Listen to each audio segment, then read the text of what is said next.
اگه همیشه توی رابطه تو اون آدمی هستی که رابطه رو نگه میداری، اگه همیشه تو تلاش میکنی که همه چیز رابطه خوب باشه، رابطه رو حفظ کنی، همش تلاش میکنی خودتو به طرف مقابلت یادآوری کنی، حالا هر رابطه‌ای باشه، اون رابطه رو بذار کنار.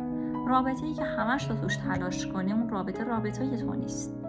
رابطه‌ای درسته، رابطه‌ای حالت رو خوب میکنه که هر دو طرف تلاش کنید. همونقدر که تو برای داشتن اون تلاش میکنی، اونم برای نگه داشتن تو باید تلاش کنه. اگر اینطوری نیست، اون رابطه رو بذار کنار و اجازه بده وارد رابطه‌ای بشی که یه رابطه دو طرفه باشه. تو وقتی حالت خوبه که اون احترام و اون عشق رو به صورت دو طرفه دریافت کنی و به طرف مقابلت بدی. اصلا برای این که این رابطه رو نگهداری تلاش نکن.